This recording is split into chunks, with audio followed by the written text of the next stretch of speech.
I'm really excited to be here. It's really great to be in Indiana. I have a little funny story before I start.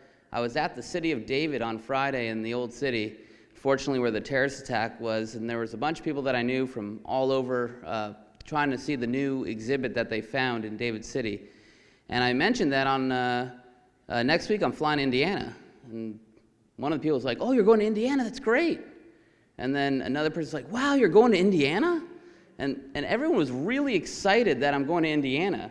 And I didn't understand why. I mean, people don't usually get excited when I go to different places, when I say New York or Singapore or Brazil.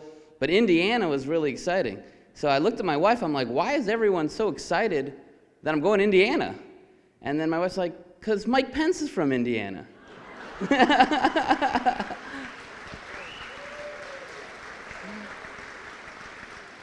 And I think it really shows you how in Israel today we're just so excited that we finally have a dear friend in the White House, an even better friend as Vice President. Mike Pence was the former chairman of the Congressional Israelites Caucus, so I had the pleasure of working with him for 3 years very closely. And as governor, I actually came to visit him several times. And he's probably the best friend we have in politics in America today. So it's a great honor to be in Indiana.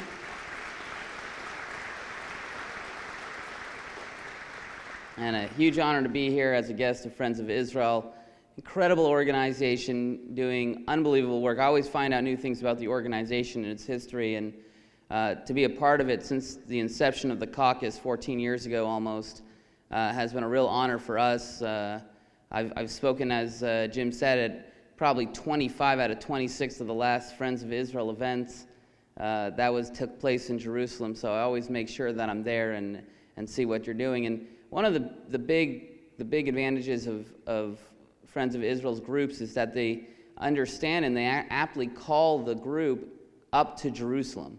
They understand that they're going up to Jerusalem and that they're coming to Jerusalem. And for me, that's a big, important issue that all Christians and Jews need to understand, because Jerusalem, and Jerusalem as the undivided capital of Israel, is probably the most important issue of our time. For people who believe in the Bible, there is no more important issue than Jerusalem as the undivided capital of Israel. Now that sounds weird, standing in Indiana. People might think, "Hey, look, I live in Indiana and I have a job and I take care of my kids and I have a pet and I have things to do. Why should I care about a capital so far away as Jerusalem? And not only care, but why should that be the most important issue for me?" And so the first thing I want to talk about is why. Why is Jerusalem, and Jerusalem actually being the capital of Israel, such an important issue for Jews and Christians? And in fact, the most important issue in my opinion. And in order to understand why, we have to go back to the source of our faith. And Jews and Christians have one source that is the source of our faith, and that source is the Bible. And in the Bible, we learn about many different prophecies, things that's going to happen in the future.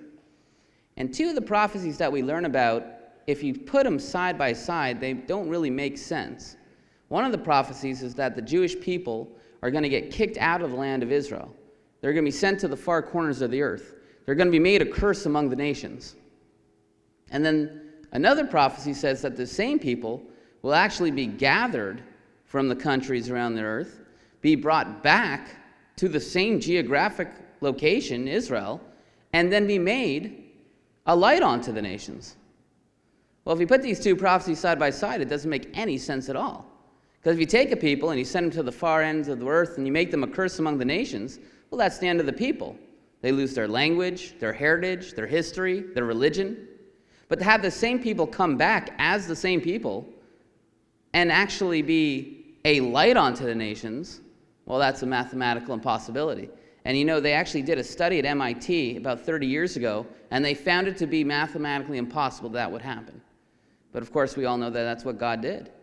The Jewish people were spread out to the far corners of the earth, made a curse among the nations. We had to suffer through the Spanish Inquisition and the Crusades, the Holocaust. But then God fulfilled his prophecy and brought this people and gathered them up from the north and the south and the east and the west, brought them back to the same land of Israel on the wings of eagles, or airplanes as we call them today, and fulfilled his covenant of establishing them in Israel and making them a light unto the nations. Well, this is unbelievable. And when this happened, it started a domino effect of actually dozens and dozens of prophecies being fulfilled right before our very eyes. So let's look at some of the prophecies that we got to see in the last 70 years. In your lifetime or in your parents' lifetime, these actual prophecies have been fulfilled right in front of everyone. We talked about the ingathering of the exiles, but we also made the deserts bloom. Do you know how crazy that is? That prophecy 2,000 years ago, that one day the deserts will bloom? A desert, by definition, can't bloom. That's what makes it a desert. It's like saying one day the sun will melt. It makes no sense. But of course, that's what we've done in Israel. Over 70% of our fruits and vegetables and flowers are grown in the sand. We export fruits and vegetables all over the world. We're the #1 exporter in the Middle East, even though we have such a small landmass. We export flowers to Holland. We beat France in wine tasting competitions. Do you know how crazy that is? That this little country that was started in 1948, a barren desert wasteland, can beat France in wine tasting competitions? They have full universities in France just dedicated to the growing of wine, pairing the right vines over thousands of years to the right land and the right fertile areas of growth. And then we come along and we take the desert, we make it bloom, and now our wine's better? It's really unbelievable. And not only have we made the deserts bloom, we've been able to spread this technology around the world, which leads to the next fulfillment of prophecy. We've become a light unto the nations. This tiny nation of Israel, no bigger than the size of New Jersey, has come up with the majority of the important technologies we take for granted in the 21st century. The cell phone, the laptop, the answering machine, text messaging, the memory stick, the CAT scan, drip irrigation systems, the cherry tomato, and the seedless watermelon all come from Israel. We invented those things. The drip irrigation system, maybe some of you remember this in the 80s. You used to watch on TV Sally Struthers talk about Ethiopia and how they have famine and there's no food and you need to help the people of Ethiopia and the people of Kenya and all that area of Africa. You don't see those infomercials anymore because we gave them our drip irrigation system. Kenya is the #1 exporter of flowers in the world. They grow it in the sand through our technology. We're the only nation that made rainwater pretty much irrelevant. Over 50% of our drinking water comes from the ocean. We take the water of the ocean, we separate the water from the salt, we drink the water, and we sell the salt. We're a light unto the nations through our technologies. And there are literally dozens of prophecies that you can see. You can see the nations come up to Jerusalem for the Feast of Tabernacles. You got to come on Jim's trip in October when all the nations come up to Jerusalem. It's magnificent. It's the fulfillment of prophecy. You can see the children once again playing in the streets of Jerusalem. If you come over to my house, you can see actually my children playing in the streets of Jerusalem and my wife running after them. I think that Jim's got to see that firsthand. It's really a miracle. Do you know what that means? Jerusalem, until we took the city back and reunited in 1967, was a dangerous, desolate place. No one came to Jerusalem. No world leader from 1948 to 1967 set foot in Jerusalem. Not even the Jordanians who occupied half of Jerusalem, not even the king of Jordan visited Jerusalem. No one did. And today, this incredible metropolis, this peaceful city. And so these are just some of the prophecies that have come alive. But if you take the book of the prophets and you come to Israel, you literally can see dozens and dozens of prophecies coming true before our very eyes. And because of this, Jews and Christians are coming together. As Jim mentioned, I'm the director of the Knesset Christian Allies Caucus. We have an outreach from the Parliament of Israel to work with Christian leaders around the world. But we also have now 36 sister caucuses and parliaments all over the world. Over 1,000 members of parliament in our network who take their biblical support for Israel and turn it into real political action. But we also have Christians and Jews coming together around the world all over in an unprecedented burst of activity. We have International Day of Prayer for the Peace of Jerusalem, where Jews and Christians are praying together for the peace of Jerusalem. We have events like these happening everywhere, where people are coming together to learn more about Israel. They're opening their Bibles and getting excited about Israel and seeing what God has done and how he keeps his covenant. And because of God's ability to show the world through Israel that he's real and that the Bible is true, it's not just a storybook or a historical accurate book, but a real book that has real prophecies that come true, Jews and Christians are celebrating the fact that this is happening in our lifetime. But we have to remember that at the same time that Jews and Christians are coming together around the world, there are many people that are very upset about this. There are a lot of people that if you don't believe in the Bible or the God of Israel, this is probably the scariest time to be alive. People who don't believe in the Bible or the God of Israel right now are in a huge crisis. And so at the same time Jews and Christians who believe in the Bible are coming together, there are many people out there who are standing against Israel and working actively against Israel. Let's take a look at some of the people who are standing against Israel. Because you know what? From a practical point of view, it doesn't make any sense. If you just look at it practically, why would these people be standing against Israel? It makes no sense. It only makes sense from a biblical point of view. Because, well, let's look at some of them. Some of the people standing against Israel are actually liberals, extreme atheists, radicals in the university campuses, in the media, people who are supposed to be the guarantors of human rights and freedoms. Why would they stand against the only free democracy in the Middle East? It makes no sense. We're the only country in the Middle East where men and women are equal.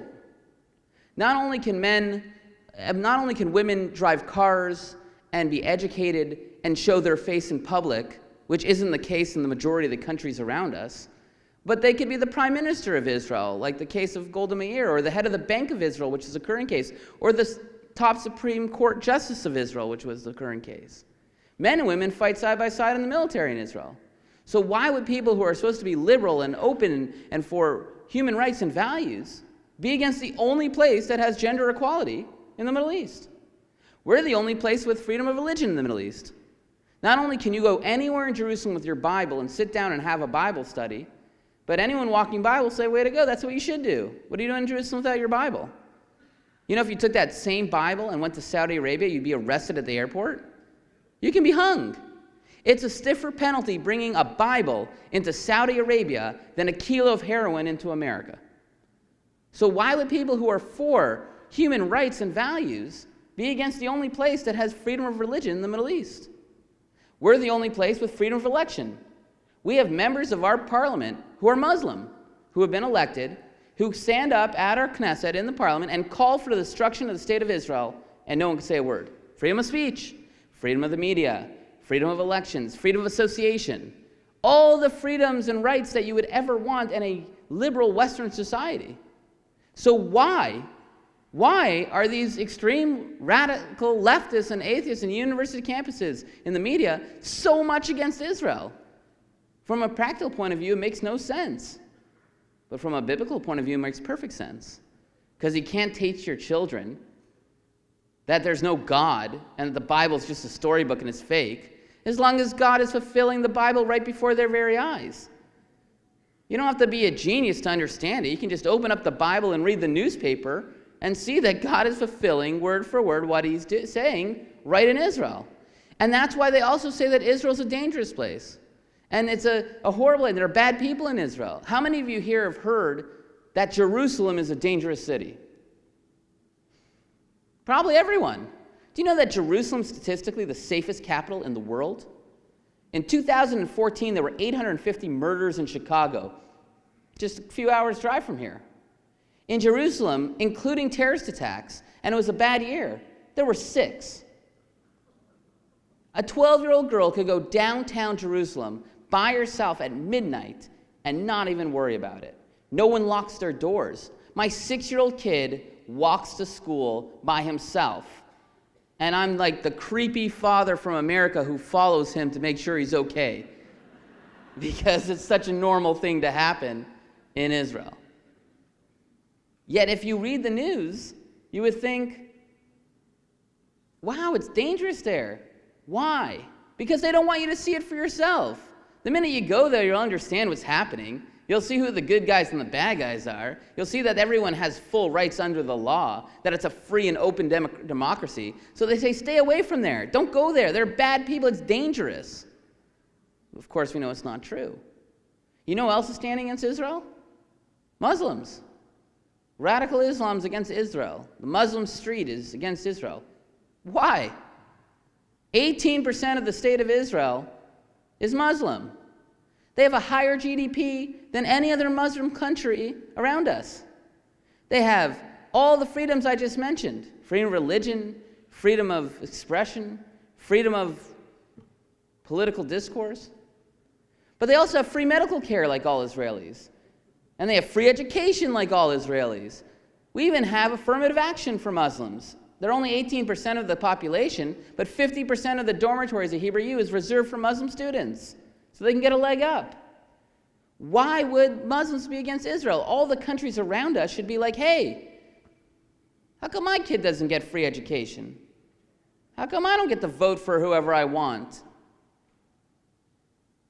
You know, there's a sheikh in Jordan, and there was a British scholar that I know named Bernard Shaw, and he was visiting him. And on the news, it was Israeli TV, and there was a kid on Israeli TV, a Palestinian with a cast on his arm. And he said, the police beat me up, and they broke my arm, and they're horrible people here, and we need to rise up against them and fight them. And the sheikh looked at my friend Bernard and said, you know, I would let the king of Jordan break both my arms and both my legs if I was allowed to talk about it on TV. We have freedom in Israel. We have the ability to say what we want. Why wouldn't the countries around us want to emulate that? Why wouldn't they want free democracies and rights and free education, free medical care? From a practical point of view, it makes no sense. But from a biblical point of view, it makes perfect sense. Because you can't teach your children that the Quran is true if the Bible is true. Only one can be true. Different set of prophecies, different prophets, different God. So if the Bible is being fulfilled in the heart of the Middle East, not in Indiana or Australia or London, but right there in the center of all the Muslim countries, how do you teach your children that the Quran is true? You can't. You have to say, no, this is just a coincidence. It's a blip in history. We're going to push them into the sea. We're going to wipe them off the map. We're going to take back Jerusalem. But of course, we know that's not the case. You know who else is standing against Israel? This is probably the most shocking of all of them. Mainline Christian churches are standing against Israel. There are mainline Christian churches that are divesting from Israel. They say, don't put your money in Israel. Take your money out of Israel. It's ridiculous. The same people are not even allowed to visit any of the countries around us with a Bible. Israel's the only place that they can go in and operate as clergy. They have clergy visas and constituencies and property rights. They can operate with impunity. The Knesset is built on land owned by the Greek Orthodox Church. We pay them rent. These same people can't even go into Iran or Yemen or Saudi Arabia and say they're Christian. Why would they divest only from us? Why us? 2.5-hour drive from Jerusalem is Damascus. If you're a Christian in Damascus, you have 3 options. You can convert to Islam, you can pay 13 ounces gold protection money, which most people don't have, or you could be beheaded. That's it. Why wouldn't they divest from Syria, where over 150,000 Christians were murdered in the last 3 years? No, only Israel. And from a practical point of view, it makes no sense. But from a biblical point of view, it makes sense. Because you can't teach that the covenant between God and Abraham is over, and that there's only a new covenant now. And yeah, Jerusalem was a great city one time in the olden times, but now we have Rome. As long as God is fulfilling his covenant before everyone's eyes and reestablishing Jerusalem. And that's why their churches are empty. And go to Brazil. You know that Brazil in 1948 was 100% Catholic? Today it's 35% Bible-believing Christians. Ask them, what changed? The Christians there realized that we didn't replace Israel. They understand that they were grafted into the covenant. That God doesn't break his covenants. And they see what's happening in Israel. So the mainline churches see Israel as a threat to them. And we have to understand that as Jews and Christians who believe in the Bible and are coming together because of what God's doing in Israel, that there are many people out there who are against Israel and standing against Israel. And that leads me to my first point. Why is Jerusalem, as the undivided capital, so important to us, even though we have busy lives and we live all over the world? Why is it the most important issue? And the answer is because today, the most important issue for us is Jerusalem. Because for us, the next prophecies to be fulfilled is the rebuilding of Jerusalem and the coming of Messiah. Now, I'm Jewish and you're Christian. You believe the Messiah is coming for the first time. You believe the Messiah came for the first time. Or I think he comes for the first time. You believe he's coming for the second time. But we both want the Messiah to come today. And he's not coming if we divide Jerusalem. And guess what? The other side knows that. They also read the book. They know the end of the book as well. And so what they try to do is they try to confuse the issue. And they try to stop the next prophecies from happening. So what do? They say, wait a minute, Jerusalem, that's not a biblical issue. Nothing to do with the Bible. It's a political issue. And great news. Great news. We have a political solution. Because there are in fact two Jerusalems. There's an East Jerusalem and there's a West Jerusalem. And great news, there's two people fighting over it. There are Arabs and Jews. Well, you give one Jerusalem to one, you give another Jerusalem to the other. Political solution. Everyone's happy, right? No, it's wrong. And you know why? Because there's only one Jerusalem. And that Jerusalem is what everyone calls East Jerusalem. East Jerusalem is Jerusalem. East Jerusalem is where the old city is. East Jerusalem is where the Western Wall is. East Jerusalem is where the Temple Mount is. East Jerusalem is where the Garden Tomb is. East Jerusalem, in fact, is where every place that is holy to Jews and Christians lie. Why? Did God say to King David, go to the east side of the city and build a city? Of course not.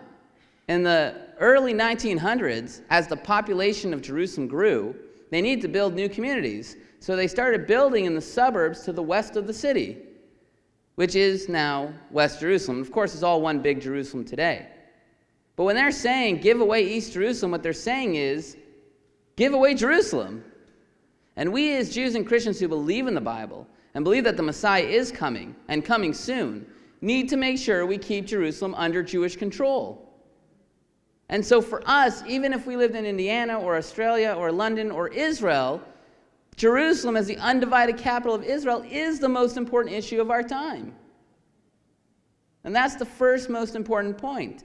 And as Jews and Christians, we need to discuss that. We need to talk to our friends about Jerusalem. We need to talk to our children about Jerusalem. We need to learn about Jerusalem. We need to visit Jerusalem. We need to come up to Jerusalem. In fact, the only time in the Bible God asks us to pray for something for him is to pray for the peace of Jerusalem. Every time else, we pray for stuff from God. We ask for health and wealth and success. But God says, no, wait. One time, pray something for me. Pray for the peace of Jerusalem. Why? Why does God need us to pray for the peace of Jerusalem? Well, the Jewish sages teach us that the reason God asks us to pray for the peace of Jerusalem is because he wants us to keep the issue of Jerusalem always in our focus and close to our heart. He wants us to keep our eyes on Jerusalem. He wants us to be watchmen of the wall of Jerusalem. He wants us to teach our family of Jerusalem. When we wake up in the morning, when we go to bed, he wants us to talk about Jerusalem as we walk on our way. He wants us to protect Jerusalem. And that was all designed for today, for now. The second thing I want to speak about is the new modern wave of anti-Semitism. And the reason I want to speak about it in this form is because the real victims, and this is going to be shocking to hear this, because it may not make sense at first, but I'll try to explain. The real victims of modern anti-Semitism today are Bible-believing Christians, and Christians in general. The people being massacred because of the modern anti-Semitism are Christians, not Jews. And I'll explain to you why. The new anti-Semitism that they've come up with is really based exactly on the old anti-Semitism, with a twist. They say, I'm not anti-Semitic. I'm not against Jews. I'm against Israel. I'm an anti-Zionist. I love Jews. It's just that the country over there, real bad guys.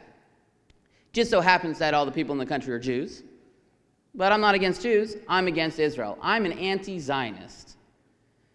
But unfortunately, the anti-Zionist movement is the exact same thing as the anti-Semitism movement. The BDS movement about boycotting, divesting, sanctioning is the same boycott, divestment, sanctioning that was done in 1930s Germany. They say don't buy Jewish products.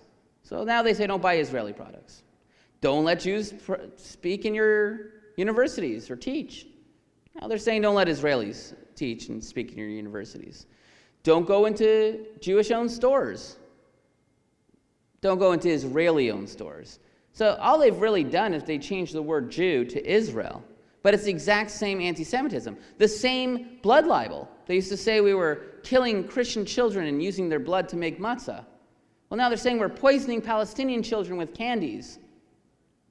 They used to say that we were the wandering Jew, that we go into someone else's country and try to take over. We need to stop them. Now they're saying that we are occupiers in the land of Israel.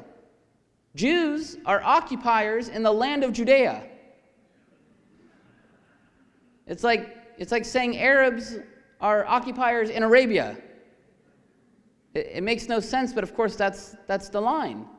And we have to realize that the anti-Israel movement is really the anti-Semitic movement. It's the same thing. And thank God, through great states like Indiana and 23 others, we've made a huge dent in the BDS movement. One of the things that my foundation does is we were responsible for the state legislation to stop financial BDS. We've passed it now in, I think, 23, 24 states. We'll have 30 by the end of the year. And really what we've done is we've taken financial BDS off the table. So if a company in Europe doesn't want to work with Israel, they can't contract with any state out of the 23 states and over $1,000. We basically took $3.5 trillion off the table in trade, which no company can handle. So we've stopped it for financial reasons. But it's spreading like wildfire in the university campuses, in the media, in different areas. Now, why is this important to Christians? Well, if you look around the Middle East today, and Africa, and Asia, who are the people being slaughtered for this? Not the Jews. We have our own state. We have Israel. Come and get it. We got a big army. We're powerful. We got our own leadership. We're not worried. We'll fight. But the people being murdered are the Christians.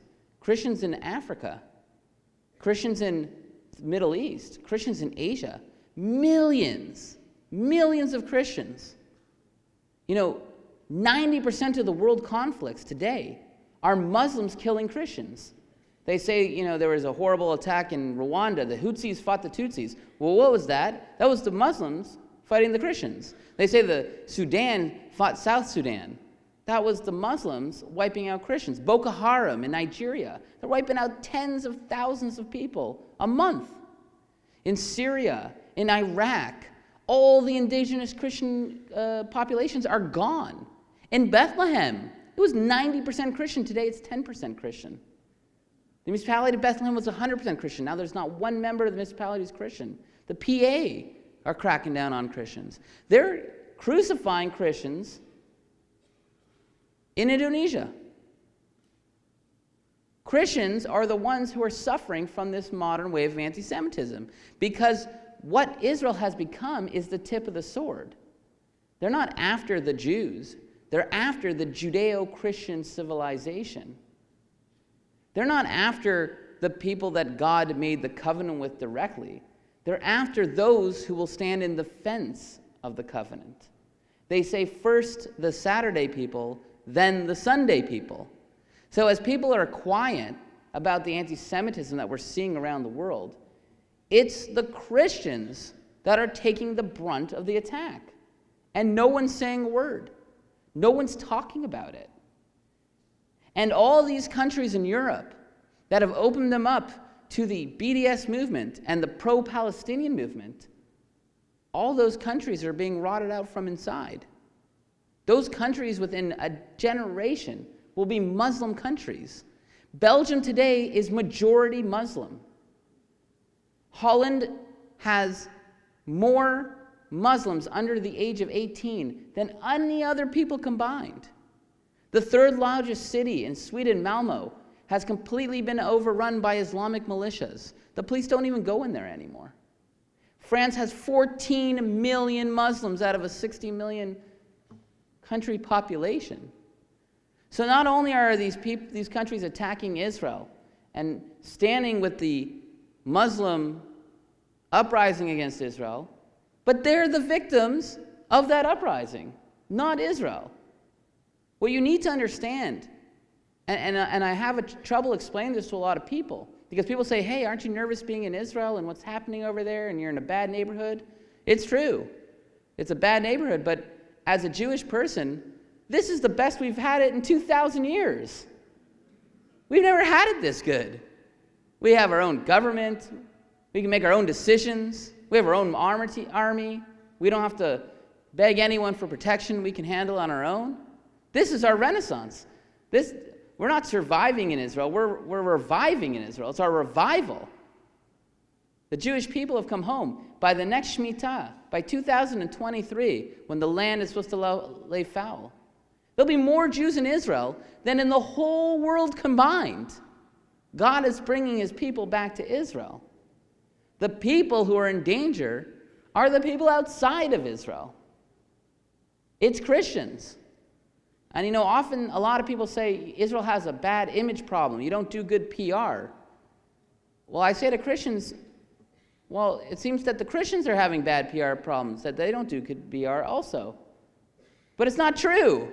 It's the media is out to get us because we're the people of the book. And so as the people of the book, we need to come together and fight anti-Semitism and anti-Israel sentiment, because that's the tip of the sword. When no one criticized the suicide bombings that were happening in Israel, they soon spread to the whole world. And it goes on in that direction. So that's a very important piece of the puzzle. And the last thing I want to talk about is the fact that what God has done in our lifetime is the biggest miracle that could have ever happened. See, in the Bible, a lot of time God is referred to as the God who took us out of Egypt. But the God who brought us back to Israel, the same God, the only God, has done a way bigger miracle. In Egypt, he took us out, we were like 1 million people. Today, we're 6 million people. He took us out of one country. In Israel, he took us out of 70 countries. He helped bring us liberty against one enemy. Now he helps us fight against dozens of enemies. He brought us a few hundred miles to Israel. He's bringing us thousands of miles to Israel. The fact that God has brought us back to Israel is way bigger than the fact that he brought us out of slavery in Egypt. He brought us not from slavery, but from death camps in Germany, where we were going to perish, where the dry bones that you read about in Ezekiel, who said, oh, it's over. We lost our hope. And then God said, no, I will breathe breath into you and make you flesh again. And one day I will establish you as a nation. He did that in our lifetime. We got to see that happen. And there's the next part of the verse that people often forget. See, after God does that in the prophecy of Ezekiel, of the dry bones, then it says, and then the nations will say, look what God has done for you. And then the Jewish people will say, look what God has done for us. See, it was the nations, it was you, it was the Christians who believe in the Bible, who recognizes first what God has done. And that's what you're doing here today. You, as a people, together with the organizations of Friend of Israel, has recognized what God is doing. And you've come together to celebrate that. And not just celebrate it, but to support it financially. And not just to support financially, but to come to Israel and see it and teach your friends and families about it. You are the nations who recognized what God has done. And when you come and recognize and support our organizations and come and stand with us in solidarity and pray for the peace of Jerusalem, that's when the Jewish people says, wow, look what God has done for us. And so as the director of the Knesset Christian Allies Caucus, we're dedicated to bringing the values and beliefs that we hold dear to all our respective countries and indeed to all the world. Because only Jews and Christians and no other people believe in these values as we do. They are the source of our success, the reason for our prosperity, and the foundation of the Judeo-Christian civilization that we share. We must only come together to love the Lord our God with all our heart, with all our soul, and with all our might, as we are commanded to do, and we shall prevail. And Christians and Jews will share in God's blessings together. I want to thank you all so much for having me with you today. And my blessing for you is that we meet again next year, but next year in Jerusalem. Thank you.